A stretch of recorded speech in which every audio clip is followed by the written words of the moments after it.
Even though I have 2 degrees, I can never understand the tax code. Yeah, he's in good company.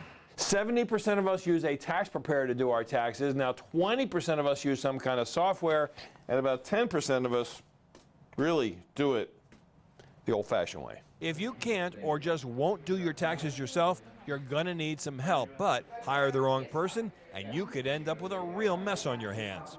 What you don't want is somebody who says merely that I can get you the highest refund, somebody who says that my fee will be based upon a percentage of the refund that you get, because number one, that's illegal.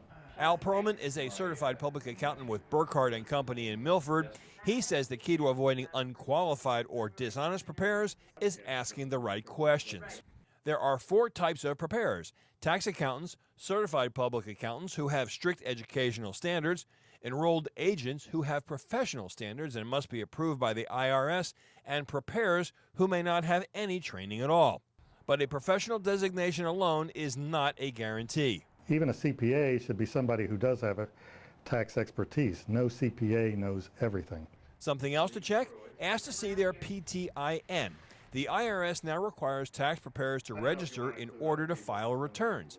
If your preparer can't show you their PTIN, that's a red flag and you should ask them why. Also a bad sign? A preparer who asks you to sign a blank form and tells you they'll fill it in later, someone who makes it difficult for you to review the return before you sign it, or a tax preparer who does not ask you questions about your income and expenses. And remember, it's not just a tax preparer who will get in trouble for filing false information on your return. You're on the hook too. The penalties can range 20 to 30%, and depending upon the magnitude of the transgression, it could even end up in prison time. Yikes! Now, about those refund anticipation loans, they're popular with some taxpayers, but hey, do the math, folks. It's a loan with your tax refund as collateral, and the interest rates charged by some of those lenders is 500% or more.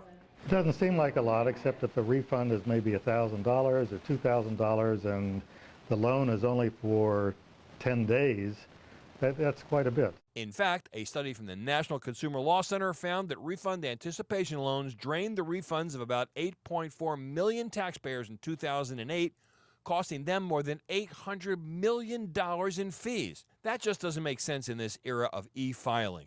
If you file electronically and have the refund deposited directly into one's bank account, you can get it as quickly as 10 days.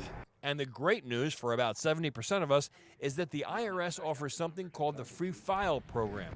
If you have an adjusted gross income of $58,000 or less, you likely qualify, and you don't have to claim the standard deductions either. You can itemize and free file as well. If you have a Schedule A, which is your itemized deductions, the typical ones such as real estate taxes, real estate mortgage, charitable contributions, it will handle that. So how do you pay a tax preparer? Well, it could be anything from a flat fee to an hourly rate, but either way, here's what I want you to do. Make sure you know what it is up front before you get started. For Fox 19 and Simply Money, I'm Nathan Bachrach.